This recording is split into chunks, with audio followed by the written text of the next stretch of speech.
나누겠습니다. 우리가 예레미야 전체를 보지는 못하고 부분 말씀을 보고 있습니다. 우리가 오늘 나누려고 하는 내용은 42장인데요. 여러 차례 말씀을 드렸지만 북이스라엘은 이미 다 망해서 나라가 없어졌고요. 남유다만 간신히 살아남아 있다가 남유다도 결국 패망해서 망하고 없어집니다. 패망해서 나라가 없어진 때가 언제냐면 예레미야 39장입니다. 사실 우리가 상식적으로 생각을 하면 또 인간적으로 생각해 보면 나라가 망하는 게 39장이었으니까 예레미야가 거기서 끝이 나는 게 마땅하지 않나 싶습니다. 근데 예레미야는 참 놀랍게도 52장까지 그 뒷장까지 열 몇 장이 더 나와요. 그러니까 우리가 인간적으로 생각해 보면 굳이 나라가 망했는데 열 몇 장씩이나 되는 그런 분량의 하나님 말씀이 주어질 필요가 있을까? 망했잖아요. 죄 짓고 심판받아서 더 이상 소망이 없잖아요. 그러면 그걸로 끝나면 되는데 왜 하나님께서는 어찌 보면 굉장히 깊은 애정으로 또 어찌 보면 이게 좀 나쁜 표현입니다만 구질구질하게 질척거리면서 계속 붙어서 이런저런 말씀들을 하시는가. 망했으면 관계가 파탄났으면 그걸로 그냥 싹 접어버리고 너는 너 나는 나 이제 넌 망했으니까 그대로 이렇게 되든 저렇게 되든 이렇게 살든 저렇게 살든 난 모르겠다. 네 알아서 해라. 이러고 그냥 팽개치시면 되는데 하나님이 묘하게도 그렇게 안 하세요. 그래서 나라가 망한 게 39장인데 그 다음에 40장도 있고요. 41장도 있고 42장도 있고 우리가 오늘 42장을 보지만 그 뒤에 47장, 48장, 49장, 50장도 있습니다. 그러니까 그 뒤까지도 쭉 내용이 나오는 거예요. 뿐만 아니라 포로로 끌려간 다음에도 선지자들이 있어서 계속 하나님 말씀이 증거가 된단 말이죠. 그래서 우리가 지금 보려고 하는 이 42장이 어떤 문맥 속에 있는지를 먼저 기억을 했으면 좋겠습니다. 그러니까 이 내용은 이미 죄를 지어서 심판받을 대로 다 받아서 더 이상 소망이 없이 완전히 망한 나라, 완전히 폭삭 망하고 포로로 끌려가고 더 이상 소망이 없는 그런 민족에게 하나님께서 주시는 그런 말씀을 담고 있습니다. 이 본문을 보면 크게 두 가지 내용으로 되어 있는데 하나는 이스라엘 백성들이 예레미야에게 사람을 보내서 하나님께 질문을 던지는 내용이고요. 두 번째는 하나님께서 여기에 대해서 응답하시는 내용입니다. 하나님께서 세 가지 말씀을 주세요. 오늘 본문을 조금 더 정확하게 이해하려면 앞부분에 나왔던 지금 말씀드렸던 39장의 나라가 망한 뒤에 41장까지 어떤 내용, 어떤 사건들이 전개가 되었는지를 좀 알 필요가 있습니다. 우리가 구약의 내용에 대해서는 좀 익숙하지가 않아서 또 특별히 예레미야나 이런 시대에 대해서는 내용을 잘 몰라서 조금 생소할 수 있기 때문에 그 부분을 잠깐 설명을 하려고 합니다. 어디나 다 마찬가지겠습니다만 나라가 망했을 때 이건 회사가 망하거나 가정이 망하거나 다 마찬가지죠. 굉장히 비참했습니다. 남유다의 마지막 왕이 시드기야였는데 시드기야가 바벨론이 예루살렘을 포위하고 있는 몇 년 동안 버티다가 결국 도망을 가요. 그리고 결국 예루살렘이 함락이 되고 시드기야는 비참하게 붙잡힙니다. 그래서 이 남유다 땅에 있는 게 아니라 저 하마 땅이라고 하는 국경 넘어서 북쪽 지역까지 끌려가고요. 거기에서 바벨론 왕 느부갓네살을 만나게 됩니다. 느부갓네살이 남유다 마지막 왕이었던 시드기야의 가족들을 다 싸그리 다 잡아오라고 하거든요. 그래서 시드기야가 보는 앞에서 시드기야의 아들들을 다 죽입니다. 그러니까 이 시드기야가 자기 아들들이 다 사형당하는 걸 직접 본 거예요. 그걸 본 뒤에 그걸 마지막으로 보고 바벨론 왕이 시드기야의 두 눈을 뽑아버립니다. 그러니까 시드기야는 마지막으로 갖고 있는 기억이 자기 자식들이 죽임당하는 장면입니다. 근데 그걸 마지막으로 보고 눈이 뽑혔으니까요. 그 다음엔 사슬에 묶어서 시드기야를 이제 바빌론으로 포로로 끌고 갑니다. 예루살렘이 망했으니까 그대로 남겨두지 않았겠죠. 그래서 예루살렘에 쳐들어가서 바벨론은 예루살렘을 다 온통 불태워버리는 그런 비참한 그런 지경이 돼버리고 맙니다. 이래서 이제 남유다가 망한 거예요. 참 이 비참한 일이죠. 이렇게 다 망한 다음에 어떻게 했는가? 바벨론이 후속 조치를 취했습니다. 이 남유다 지역에 예루살렘 지역에 총독을 하나 세워둡니다. 그다랴라고 하는 이름을 가진 사람을 총독으로 세워서 이 남유다 지역을 다스리게끔 한 거예요. 그래서 이 그다랴가 총독이 되어서 남아있게 되었는데 그래서 이 그다랴의 통치하에서 위임 통치하에서 이제 많은 사람들이 다시 또 모여들게 됩니다. 가장 대표적인 사람이 예레미야죠. 예레미야는 원래 이 바벨론의 포로로 잡혀서 사슬에 묶여서 끌려가다가 느부갓네살이 은혜를 베풀어서 네가 원하는 대로 가서 살 수 있다. 그래서 예레미야는 남유다에 남아 살겠다고 선택을 합니다. 그래서 남유다에 남게 된 거예요. 그럼 예레미야만 남았느냐? 그게 아니라 나라가 어지럽고 바벨론이랑 전쟁하는 통에 여러 백성들이 주변 나라들로 다 피난을 간 사람들이 많이 있었거든요. 이방 나라로, 모압으로, 에돔으로 이렇게 다 피난을 갔던 쫓겨났던 유대인들. 어찌 보면 현실적으로는 이들은 갖고 있는 것도 없고 살만한 소망도 없는 사람들이었겠죠. 이 사람들이 쫓겨났던 자들이 다시 남유다로 돌아옵니다. 그래서 도망갔던 사람들, 쫓겨났던 사람들, 그 사람들이 돌아와서 그다랴 총독 밑에서 예레미야와 더불어서 같이 지내기를 선택하고 남유다에 남아있기로 한 거예요. 물론 남유다에 남아있기로 했어도 남유다는 별로 소망이 없는 그런 땅에 불과했겠죠. 여기서 뭘해서 벌어먹고 살겠습니까? 또 어지간하면 다시 힘을 키울 수 있는 그런 여지를 바벨론이 남겨두지 않았겠죠. 자, 이런 지경이 되었는데 문제는 그다랴 총독 밑에서 나라가 조금이라도 식민지 상황이었어도 안정이 되었느냐? 그렇지가 못했습니다. 반란이 일어납니다.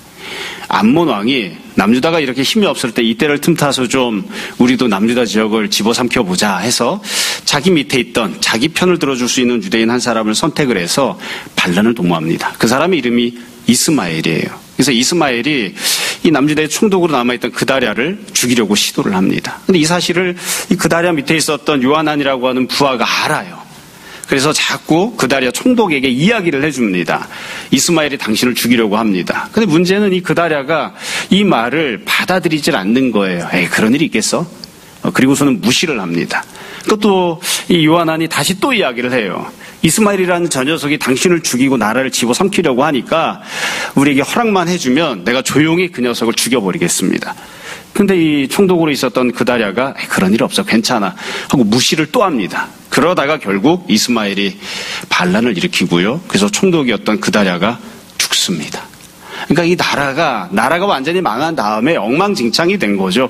반란이 일어나서 또 막 총독으로 세워졌던 사람이 죽임당하고 이런 지경이 된 거예요. 그래서 이스마엘이 또 이 제사 드리는 사람들, 하나님 섬기겠다고 하는 사람들도 막 떼거지로 죽여서 웅덩이에다 시체를 다 집어 던져놓고 막 난리법석도 아닌 그런 지경이 됩니다. 그 와중에 이렇게 해서는 안 되겠다 해서 요하난이라는 사람이, 원래 총독 밑에 있던 사람이죠.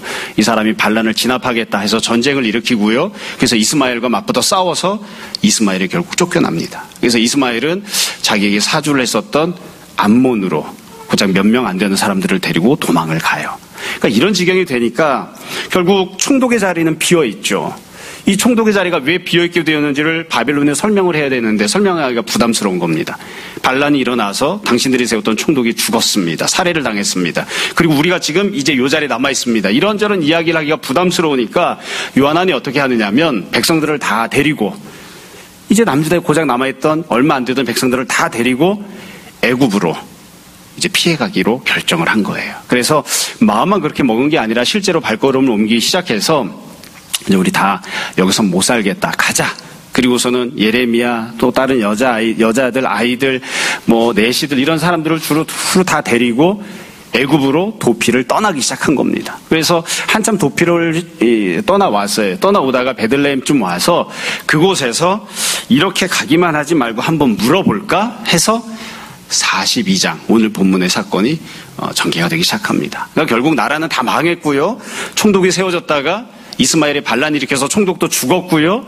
반란 일으켰던 이스마엘도 죽었고요. 그리고 남아있는 사람들이 여기선 더 이상 소망이 없으니까, 여기선 살 방법이 없으니까 이 땅을 버리고 애굽으로 가자. 거기 가면 좀 더 낫지 않을까? 이렇게 생각하고 다 단체로 피난을 가는 그 와중에 이 42장 내용이 전개가 되는 것이죠.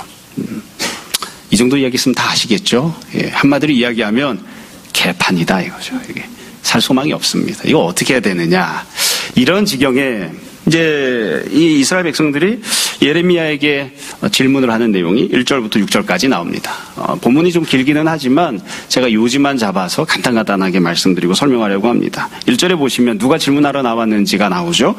모든 군대의 지휘관, 가레의 아들 요하난, 후사의 아들 여사냐, 백성이 낮은 자로부터 높은 자까지 다 나왔다. 몽땅 다 온 거예요. 이게 지금 지도자들만 찾아와서 질문을 던지는 게 아니고 또 사람을 보내서 간접적으로 질문을 하는 게 아니고 지금 애굽으로 도망가던 사람들이 다 한꺼번에 나와서 예루살렘의 이 예레미야에게 질문을 던지는 겁니다.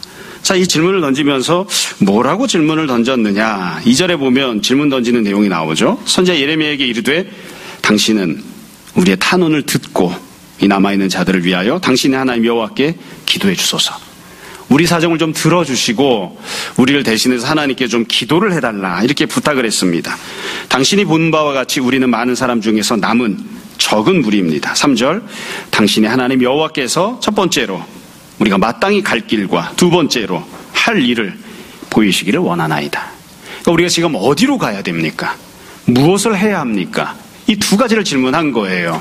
지금 나라가 망했고 갈 바가 없는데 갈 바를 알지 못해서 헤매고 있는데 이 상황에서 두 가지를 묻습니다. 하나는 어디로 가야 됩니까? 두 번째는 무슨 일을 해야 됩니까? 이렇게 질문을 던집니다. 사실은 이걸 엄밀하게 이야기하면 지금 이미 애굽으로 가기로 마음을 먹었잖아요.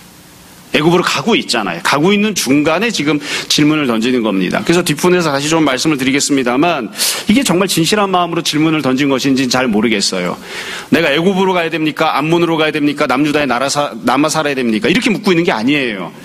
이미 애굽으로 가기로 마음을 정하고 애굽으로 가고 있다고요.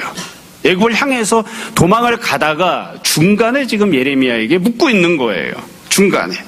그리고 이제 우리가 무슨 일을 어떻게 해야 됩니까? 이렇게 질문을 했어요. 이렇게 질문을 하니까 예레미야가 대답을 하죠. 4절에 보면 선지자 예레미야가 그들에게 이르되 내가 너희 말을 들었은즉 너희 말대로 너희 하나님 여호와께 기도하고 무릇 여호와께서 너에게 응답하시는 것을 숨김없이 너에게 말하리라. 예레미야가 부탁을 들어주겠다고 합니다. 너희가 부탁하니까 내가 하나님께 물어봐 주겠다. 그리고 너희 부탁을 들어주겠다. 이렇게 응답을 했어요. 사실 이 내용을 보면 아마 여러분도 그런 생각 드실지 모르겠습니다만 저같이 목회자의 입장에서는 가끔씩은 막 마음이 답답하고 막 짜증이 나고 합니다. 왜냐하면 예레미야가 여지껏 수십 년 동안 약 40년 가까이 하나님 말씀을 증거했는데 이스라엘 백성들이 여지껏 하나도 안 들어먹었습니다. 그리고 예레미야가 말씀을 선포하면 듣기 싫다고 귀를 막고 예레미야를 구덩이에 감옥에 막 집어던져 놓고 못살게 굴고 죽여버리겠다고 했거든요. 그렇게 하다가 결국 죄를 그렇게 오랫동안 짓고 살다가 심판받아서 망했잖아요. 그렇게 망한 사람들이 또 기도해달라고 부탁하면 기도해주고 싶었을까? 또 기도해주고 싶었을까? 말이 그렇지. 여러분 35년 40년 동안 속삭이던 인간이 한 번만 더 기회를 달라, 또 한 번 하나님께 부탁해달라 이러면 여러분 같으면 얼씨구나 좋다고서는 내가 당신을 위해 꼭 기도해 주겠습니다 이런 마음이 들겠습니까? 근데 예레미야는 이걸 해주겠다고 해요. 자, 보면 직업정신이 투철합니다. 예. 저 같으면 이렇게 안 했을지도 모를 것 같아요. 그런데 또 하나님께 물어봐 주겠다고 한다고요? 그러니까 예레미야가 이렇게 응답을 하니까 이스라엘 백성들이 5절 6절 다시 한번 예레미야에게 그들의 결심을 이야기를 해줍니다. 이 5절 6절을 보면 참 귀한 내용이 나와요. 이렇게 그들이 대답해요. 5절을 보세요. 그들이 예레미야에게 이르되 우리가 당신의 하나님 여호와께서 당신을 보내사 우리에게 이르시는 모든 말씀대로 행하리이다. 우리가 어떤 내용을 듣든지 그대로 행하겠다, 순종하겠다고 약속하는 거예요. 여호와께서는 우리 가운데 진실하고 성실한 증인이 되시옵소서. 6절 우리가 당신을 우리 하나님 여호와께 보내면 그의 목소리가 우리에게 좋든지 좋지 않든지를 막론하고 순종하려 함이라. 뭐라고 응답이 오든지 간에 당신이 우리에게 이야기를 해주면 우리가 그대로 다 순종하겠습니다. 가라고 하면 가고 멈추라고 하면 멈추고 가서 살라고 하면 살고 죽으라고 하면 죽겠습니다. 하나님이 말씀하시는 대로 그대로 순종하겠다. 이렇게 그들의 결심을 이야기를 해요. 다시 말씀드려요. 뒷부분에서도 다시 말씀드리겠습니다만 저는 이 말을 액면 그대로 믿지 않습니다. 이게 정말 진실한 마음이었을까요? 천만에요. 100% 거짓말은 아니지만 상당 부분은 거짓말입니다. 우리가 이거 금방 할 수 있어요. 조금 있으면 이 말대로 안 합니다. 그러니까 지금은 너무 상황이 급하니까 뭐라고 말씀하시던 말씀하시는 그대로 순종하겠습니다. 그게 우리가 원하던 것이건 우리가 원치 않는 것이건 하나님 말씀하시면 그대로 순종하겠습니다. 이렇게 이야기를 한다고요. 결심을 이렇게 고백을 하는 거예요. 그리고 나서 마지막에 보면 우리가 우리 하나님 여호와의 목소리를 순종하면 우리에게 복이 있으리이다 하니라. 이제 신앙을 고백하는 그런 모습을 보게 됩니다. 여러분 이 내용은 이들이 정말 어떠한 마음으로 이런 고백을 했는지는 확실히 알 수 없지만 그래도 여튼 지금 비록 뒤늦은 상황이긴 하지만 나라가 망하고 갈 곳이 없어서 이런 질문을 하는 것이기는 하지만 그래도 지금이라도 이런 질문을 하고 이렇게 고백을 하는 건 참 귀한 일입니다. 좋은 선택을 하는 것이고 아름다운 방향을 잘 잡은 겁니다. 그래서 이런 마음이, 이런 태도가 변하지 않고 꾸준히 잘 유지가 되었으면 하는 그런 바람이 있습니다. 진짜로 그렇게 되었는지는 이제 조금 이따 보려고 합니다. 자, 이렇게 질문을 던진 거예요. 자, 이 질문을 들은 뒤에 이제 예레미야가 하나님 앞에 나가서 기도를 했죠. 그리고 나서 하나님께서 말씀하시고 응답을 주셨습니다. 3번에 걸쳐서 응답을 하셨는데 이 3가지 응답을 이제부터 조금씩 살펴보려고 합니다. 본문은 길지만 사실 내용은 매우 간단해요. 자, 먼저 7절에 보시면 첫 번째 하나님의 대답이 주어집니다. 응답하시는 거예요. 7절 이렇게 시작하죠. 10일 후에 여호와의 말씀이 예레미야에게 임했다. 저는 이 표현을 보면서 왜 하나님께서 10일이나 시간을 끌었을까라는 생각을 오랫동안 했습니다. 여긴 이유가 설명이 없으니까 왜 끌었는지는 알 수가 없죠. 근데 하나님이 얼마든지 곧장 응답하셔도 되고 사실 주실 말씀도 이미 다 정해져 있어요. 그러니까 그냥 응답하셔도 되는데 10일이나 시간을 끌으셨어요. 10일이나 시간이 지났습니다. 그동안 이스라엘 백성들은 무슨 생각을 했을까요? 하나님이 무슨 말씀을 주시든 내가 그대로 순종해야지 이렇게 결심하고 각오하는 걸 10일 동안 다짐을 했을까? 아니면 왜 이렇게 응답이 없지? 그냥 가던 길로 가야 되나? 하나님이 주무시고 계신 건 아닌가? 이런 생각을 했을까? 잘 모르겠어요. 근데 제가 개인적으로 생각할 땐 10일 이후에 하나님이 말씀하셨다는 건 뭐 항상 그런 것은 아닙니다만 지금은 나름대로 의미가 있는 것 같아요. 하나님께서 시간을 끄는 겁니다. 지금 하던 것대로 하지 말라는 거죠. 지금 네가 가던 거 멈추었지. 멈춘 상태로 어떻게든 남유다에 조금이라도 더 오래 붙잡아두고 싶은 마음이 있었던 것 같아요. 그러니까 하나님께서 하루 뒤에 이틀 뒤에 응답하지 않고 10일 동안 시간을 끌고 10일 동안 이 사람들이 이스라엘 백성들이 남유다에 머무르게 하신 다음에 말씀을 주신다고요. 사실 센스가 좀 있으면 여기 있으라는가 보다. 가지 말라는가 보다. 왜 하나님이 저렇게 문기적거리지 하는 것을 어느 정도 알 수 있지 않을까 싶습니다. 그렇죠? 이건 센스 문제인 것 같아요. 그리고 난 뒤에 8절에 보시면 그가 가레야 아이들 요하난 그와 함께 있는 모든 군 지휘관 백성의 낮은 자로부터 높은 자까지 다 부릅니다. 예레미야가 자기의 질문 넣어줬던 사람들을 몽땅 다 불러요. 대표만 부르는 게 아니에요. 그리고 나서 이렇게 대답을 하죠. 그들에게 이르되 너희가 나를 보내어 너희의 간구를 이스라엘의 하나님 여호와께 드리게 하지 아니하였느냐. 그가 이렇게 이르니라. 이제 하나님의 말씀을 전해줍니다. 10절 하나님이 주시는 응답이에요. 매우 간단하고 분명합니다. 너희가 이 땅에 눌러앉아 산다면.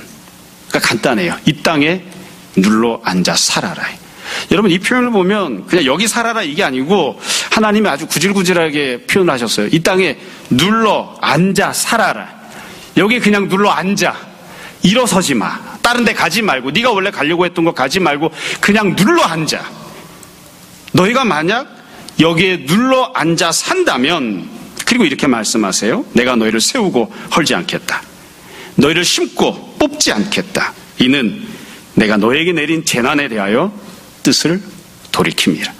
하나님이 아주 분명하게 말씀을 해주셨어요. 눌러앉아 살아라. 눌러앉아 살아라. 만약 여기 눌러앉아 살면 지금까지 재난과 심판을 당했어도 내가 그 모든 것들을 거두어 드릴게. 네가 만약 여기 눌러앉아서 살면 그러면 재난 주었던 거 내가 돌이킬게. 하나님께서 그렇게 말씀하셨어요. 매우 명확합니다. 사실 여지껏 이스라엘 백성들이 했던 선택을 보시면 간단해요. 제가 앞부분의 역사에 대해서 사건을 설명했지만 나라가 망했죠. 선택은 사실 몇 가지가 없었어요. 1번 암몬으로 가서 사는 것 이미 실패해버렸죠. 2번 애굽으로 도망가는 것 지금 하고 있잖아요. 3번 그대로 남아 사는 겁니다. 근데 지금 그대로 남아 살려고 하다 보니 여기는 형편이 좋지 않잖아요. 남유다는 이미 나라가 망한 나라이고 바벨론에 가면서 그냥 돌아간 게 아니라 다 불태워버리고 싹 끌고 가버려서 힘 있는 사람, 지식이 있는 사람, 제도를 맞출 수 있는 사람 거의 남아있지 않단 말이죠. 어지간한 사람은 다 포로로 붙잡혀가고 지금은 가난한 사람, 학식이 없는 사람, 낮고 천한 사람, 별 볼 일 없는 사람, 붙여놓으면 서로 쌈질만 할 사람들만 있는 거예요. 해외로 도망갔다가 돌아온 사람들만 있다고요. 땅은 척박하게 되었고요. 또 자산은 남아있는 게 없고요. 사람들도 별 볼 일 없는 그런 사람들만 있다고. 근데 여기에 남아있으라고 그렇게 하나님께서 말씀하신 거죠.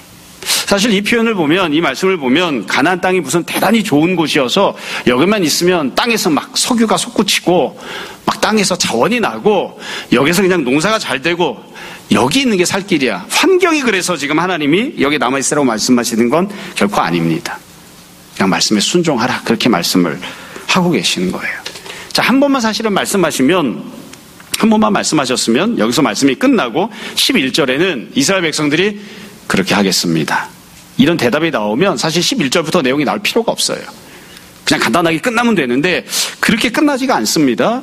이스라엘 백성들이 순종하려고 하는 모습을 보이지 않는 거죠. 문기적거립니다. 남아있고 싶지 않은 거죠.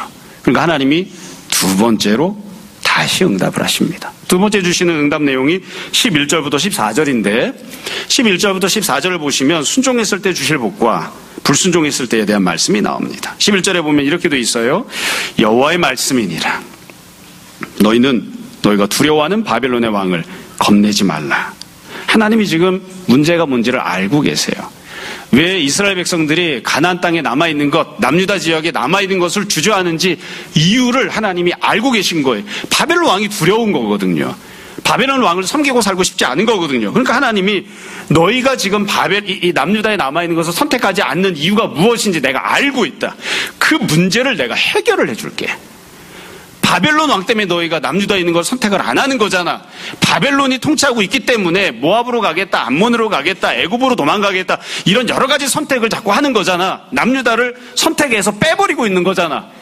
그 이유가 무엇인지 내가 알고 있으니까 너희가 두려워하는 그 문제를 내가 해결을 해줄게. 하나님이 그렇게 말씀을 하시는 거예요. 그래서 11절 뒤에 보시면 내가 너희와 함께 있어 주겠다. 너희를 구원해 주겠다. 그의 손에서 너희를 건져 주겠다. 두려워하지 마라. 두려워하지 마라. 내가 너희를 불쌍히 여길 것이니까 그도 너희를 불쌍히 여겨서 너희를 너희 본향으로 돌려보내리라 하셨느니라. 그러니까 너희가 왜 가나안 땅에 남는 걸 선택하지 않는지, 그걸 두려워하고 있는지 주저하고 있는지 분명히 이유가 있다는 것을, 현실적으로 무엇이 어려운 점인지 내가 알고 있으니까 나만 믿어라. 나만 믿어라. 내가 다 해결해 줄게. 이렇게 말씀하시는 거예요. 사실 이 나만 믿으라고 말씀하시는 이 내용을 이스라엘 백성들이 선뜻 받기는 어려웠을 것 같아요. 아마 여러분들도 우리도 마찬가지예요. 이런 말씀을 들었으면 그런 생각을 했겠죠. 만약 그렇게 해결해 줄 수 있었다면 왜 나라가 망하게 이대로 내버려 두셨습니까? 여기에 그냥 머물러 살게 하시려고 했었으면 나라가 망하지 않게 해주셨어야지. 예루살렘이 불타지 않게 해주셨어야지. 여기가 살만한 여건이 되는 곳으로 남아있게끔 해주셨어야지. 지금까지는 뭐하고 심판받게 하시고 재난이 임하게 하시다가 이제서야 현실적인 문제를 해결해 줄 테니까 딴 데 가지 말고 남아있으라고요? 왜 이제서야 이런 얘기 하십니까? 그렇게 아마 반론을 제기할 수 있었겠죠. 누구나 다 그런 마음이 들었을 거예요. 그러나 하나님이 다시 한 번 더 불순종에 대해서 말씀하세요. 13절에 보면 이렇게 말씀하십니다.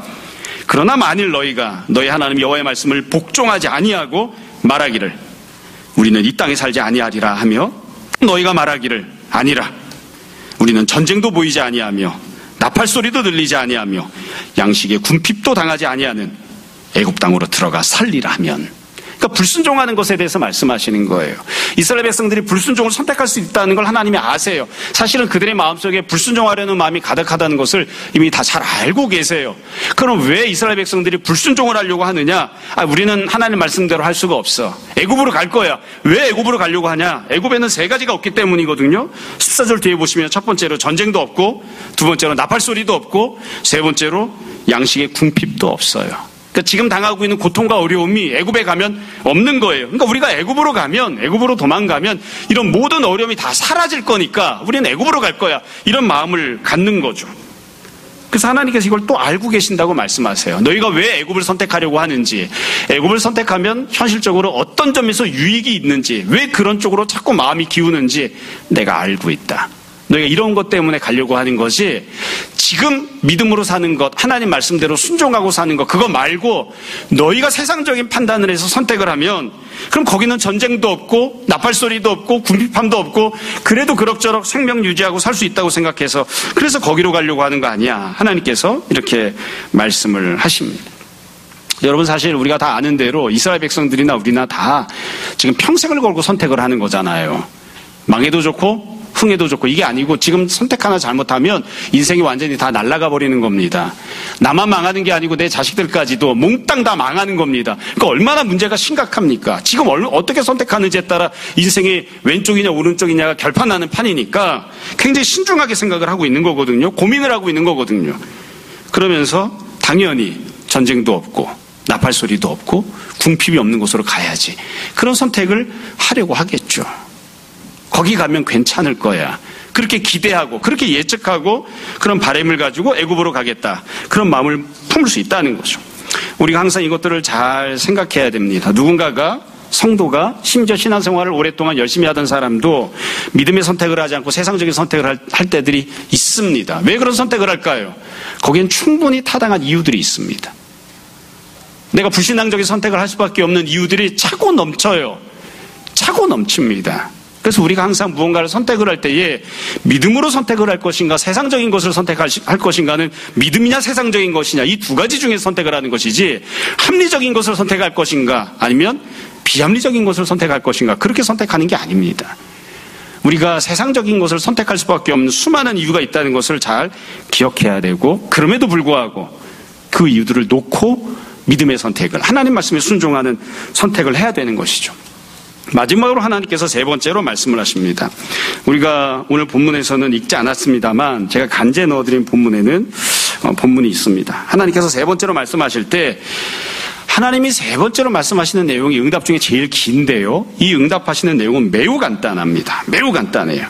너희가 1번 전쟁이 없어서 2번 나팔 소리가 없어서 3번 궁핍이 없어서 애굽으로 가려고 하지. 그러나 만약 믿음대로 선택하지 않고 현실을 보고 판단해서 애굽으로 도망가면 어떤 일을 만나게 되느냐. 어떤 일을 만나게 되느냐. 16절에 보면 이렇게 되어 있습니다. 너희가 두려워하는 칼이 애굽 땅으로 따라가서 너희에게 미칠 것이다. 전쟁이 애굽에 있다는 거예요. 너희가 두려워하는 기근이 애굽으로 급히 따라가서 너희에게 임할 것이다. 여지껏은 애굽이 풍요로움이 있는 땅이었지만 너희가 그곳으로 가면 거기에 기근이 찾아올 것이다. 이렇게 말씀하세요. 그러니까 간단해요. 너희는 거기에 세 가지가 없을 거라고 생각해서 거기로 갔지만 너희가 거기로 도망가면 너희가 없을 거라 여겼던 그 세 가지가 애굽에 몽땅 다 있게 될 거야. 여지껏 전쟁이 없었던 애굽에 전쟁이 있을 것이고 여지껏 기근이 없었던 애굽에 기근이 있을 것이야. 뿐만 아니라 너희는 염려하지 않았겠지만 전염병도 있어서 너희가 도무지 살아남지 못할 것이다. 그렇게 말씀을 하십니다. 그래서 17절에 보면 이렇게 돼 있어요. 무릇 애굽으로 들어가서 거기에 머물러 살기로 고집하는 모든 사람은 이와 같이 되리니 곧 칼과 기근과 전염병에 죽을 것인즉 내가 그들에게 내리는 재난을 벗어나서 남을 자 없으리라. 이게 하나님이 주시는 마지막 선포입니다. 그러니까 우리가 다시 말씀드립니다. 삶의 경험을 통해서 잘 알잖아요. 불신앙적인 선택을 할 때는 그 선택을 하면 1번, 2번, 3번이 좋을 거라고 생각해서 불신앙적인 세상적인 선택을 하는 거예요. 근데 막상 갔더니만 1번, 2번, 3번 그나마 그런 유익이라도 누리면 좋은데 하나님께서 그들에게 심판을 행하셔서 그 유익도 기대했던 유익도 절대로 누리지 못하게 하실 것이다. 지금 그렇게 말씀하십니다. 참 이게 하나님이 주신 응답인데 이 정도 말씀을 들었으면 이스라엘이 어떻게 선택을 해야 될까요? 어떻게 선택을 해야 될까요? 왜 이렇게 슬픈 예감은 틀리는 적이 없죠? 우리 다 알죠. 어떻게 선택했을지. 우리가 오늘 본문에 나오진 않지만 그 뒤에 나오는 내용을 제가 읽어드리고 오늘 말씀을 마무리하려고 합니다. 이사야 43장으로 넘어가면 예레미야가 선포했던 이 모든 내용을 듣고 이스라엘 백성들이 응답하는 내용이 나옵니다. 제가 43장 1절부터 7절까지를 천천히 한번 읽어드릴게요. 여러분도 나중에 집에 가시면 한번 보시기 바랍니다. 43장 1절부터 읽어드리겠습니다. 예레미야가 모든 백성에게 그들의 하나님 여호와의 말씀 곧 그들의 하나님 여호와께서 자기를 보내사 그들에게 이르신 이 모든 말씀을 말하기를 마치니. 자, 예레미야가 다 전했습니다. 그러니까 2절 호사야의 아들 사랴와 가레의 아들 요하난과 모든 오만한 자가 예레미야에게 말하기를 네가 거짓을 말하는도다. 이스라엘 백성들이 이렇게 대답합니다. 네가 거짓을 말하는도다. 우리 하나님 여호와께서 너희는 애굽에서 살려고 그리로 가지 말라고 너를 보내어 말하게 하지 아니하셨느니라. 네가 우리한테 거짓말하는 거지. 이렇게 반응하는 거예요. 3절에 보면 이는 네리아의 아들 바룩이 너를 부추겨서 우리를 대적하여 갈대아 사람의 손에 넘겨 죽이며 바벨론으로 붙잡아가게 하려 함이라. 이게 이스라엘 백성들이 예레미야에게 했던 첫 번째 대답이에요. 예레미야에게 우리에게 하나님의 말씀을 알려주셔서 감사합니다. 우리가 원래 애굽으로 가려고 했지만 하나님 말씀을 들었으니까 멈추겠습니다. 돌아서겠습니다. 회개하는 거죠. 그렇게 하겠습니다. 이렇게 반응을 해야 될 것 같은데 그렇게 반응하지 않아요. 뭐라고 이야기한다고요? 하나님이 너한테만 말씀하시니 네가 지금 거짓말을 한다. 네가 원하는 대로 끌고 가려고 네가 하고 싶은 말을 하고 있는 거지. 우리 하나님은 절대로 우리가 애굽에 가는 걸 가로막으실 분이 아니셔. 왜 전쟁이 없고 궁핍이 없는 우리가 편안하게 살 수 있는 거기로 가는 걸 왜 하나님이 막으시겠어? 네가 우리 망하라고, 우리 바벨론의 포로로 끌려가라고 네가 거짓말하는 거지. 이게 이스라엘 백성들이 했던 반응이에요. 그리고 결국 어떻게 되었는가? 4절에 보면 이스라엘 백성들의 행동이 나옵니다. 이 가레야의 아들 요하난과 모든 군 지휘관과 모든 백성이 유다 땅에 살라 하시는 여호와의 목소리를 순종하지 아니하고, 5절 가레야의 아들 요하난과 모든 군 지휘관이 유다의 남은 자, 곧 쫓겨났던 여러 나라 가운데서 유다 땅에 살려 하여 돌아온 자, 곧 남자와 여자와 유아와 왕의 딸들과 사령관 느부사라다니 사반의 손자 아이감의 아들 그다랴에게 맡겨둔 모든 사람과 선지자 예레미야 네리야의 아들 바룩을 거느리고, 7절입니다. 애굽 땅에 들어가 다바네스에 이르렀으니 그들이 여호와의 목소리를 순종하지 아니함이로라. 이게 이스라엘 백성들이 최종적으로 했던 행동입니다. 우리가 오늘 살펴보려고 하는 내용은 여기까지입니다. 자, 오늘 말씀에서 늘 그래왔던 것처럼 전체적으로 우리가 꼭 생각해야 되는 내용 2-3가지만 다시 말씀드리고 오늘 말씀을 마무리하겠습니다. 첫 번째는 이스라엘 백성들이 하나님 앞에 질문을 하잖아요. 하나님 앞에 길을 묻잖아요. 참 귀한 행동을 한 것이거든요. 그 부분을 우리가 잘 생각했으면 좋겠습니다. 여러분, 그들이 어떠한 마음과 태도로 질문을 던진 것일까요? 처음에 와서 이야기할 땐 이렇게 이야기했잖아요. 우리가 좋아하는 대로 응답을 하시건 우리가 싫어하는 대로 응답을 하시건 우리가 순종하겠습니다. 하나님 말씀에 순종하는 것이 우리에게 복이 됩니다. 이렇게 고백했잖아요. 근데 왜 나중에 하는 행동은 그렇지가 않죠? 그래서 우리가 질문을 던지게 되는 거예요. 그들이 정말로 하나님 앞에 온전한 마음으로 순종하려고 하는 마음으로 질문을 던진 것일까? 사실 사람마다 여러 가지로 해석하고 또 여러 가지로 평가하겠습니다만, 저는 개인적으로 생각할 땐 이스라엘 백성들이 그 말을 했을 때에는 진실한 마음이 어느 정도 있었다고 생각합니다. 너무 상황이 급하니까 사람이 쪼들리고 힘들고 죽을 지경을 만나면 하나님 말씀하시는 대로 순종하겠다는 마음이 생깁니다. 너무 어려우니까 어떻게 말씀하시든 내가 순종하겠다는 그런 간절한 마음을 갖고 찾아 나왔을 것 같아요. 그리고 나서 그렇게 이야기를 한 거죠. 근데 결국에는 그 마음이 온전한 믿음의 마음으로 그렇게 했던 게 아니라 상황이 쫓겨서 다시 못해 어쩔 수 없이 그렇게 했던 것인지라 그 마음을 끝까지 갖고 가지 못한 거죠. 하나님이 뭐라고 말씀하시든 제가 순종하겠습니다. 그 마음을 끝까지 갖고 가지 못하는 거예요. 그래서 결국 이들이 어떤 선택을 했는가? 남유다가 패망할 때에 맨 마지막 왕이 시드기야였습니다. 시드기야가 했던 것과 똑같습니다. 예레미야에게 사람을 보냅니다. 묻습니다. 대답을 듣습니다. 불순종합니다. 그렇게 했던 사람이 결국 나라를 망하게 하고 나라가 패망하고 결국 모든 백성들이 포로로 끌려간 걸 다 목격했는데 이들도 지금 망하는 길을 똑같이 가는 거예요. 하나님께 묻습니다. 듣습니다. 그리고 불순종하는 선택을 합니다. 이제 망하겠죠. 우리가 어떤 마음을 가지고 하나님 앞에 나와야 하는지를 늘 잘 생각했으면 좋겠습니다. 내가 이미 마음을 정했고 그곳을 향하여서 돈도 집어넣고 시간도 집어넣고 열정도 집어넣고 이미 애굽으로 가기로 발걸음을 옮기고 있었어도 하나님께서 아니야 말씀하시면 멈춰 서야 됩니다. 그리고 내가 순종하겠습니다. 그런 마음으로 주님 앞에 서야 됩니다. 두 번째는 하나님의 모습을 우리가 잘 생각했으면 좋겠습니다.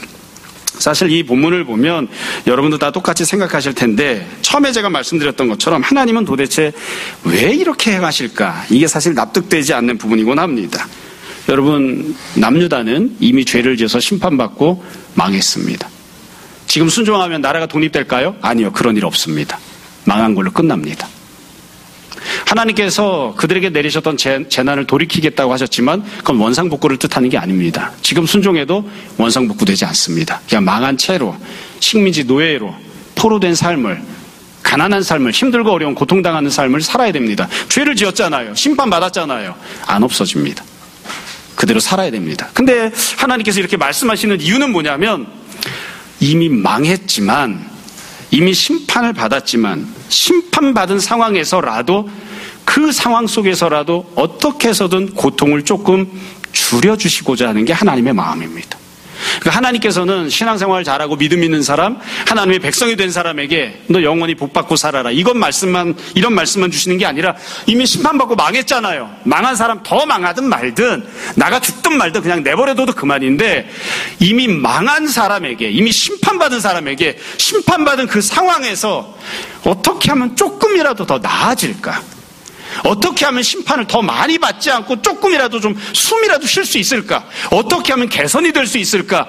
그 마음을 가지고 하나님이 말씀을 하세요. 그러니까 하나님은 심판받은 사람에게도 마음을 두고 계신 거예요.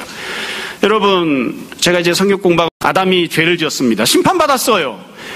에덴 동산에 쫓겨났어요. 그럼 그냥 팽개치시면 그만입니다. 네 마음대로 살아. 이렇게 살든 저렇게 살든 넌 어차피 망한 인생이고 죽은 인생이다. 이렇게 저렇게 땅바닥에서 구르고 있다가 죽겠지. 네 알아서 해라. 이렇게 하셔도 그만인데 아담이 에덴에서 쫓겨난 다음에 하나님이 규율을 만들어 주십니다. 제도를 만들어 주시고 이렇게 해라 저렇게 하라 하세요. 그러면 하나님이 어떤 규율을 만들어 주셨을 때, 제도를 만들어 주셨을 때 그대로 순종하면 아담이 에덴 동산으로 돌아가나요? 못 돌아갑니다. 그건 끝난 겁니다. 심판은 다시 원상복구되지 않습니다. 끝난 거예요. 그러나 하나님은 이미 심판받아서 쫓겨난 아담이라 할지라도 그 상황에서라도 조금이라도 더 나은 삶을 아담이 살기를 원하십니다. 심판받은 사람이, 패망한 사람이 어떻게 하면 조금이라도 고통을 덜할 수 있을까? 그게 하나님의 마음입니다.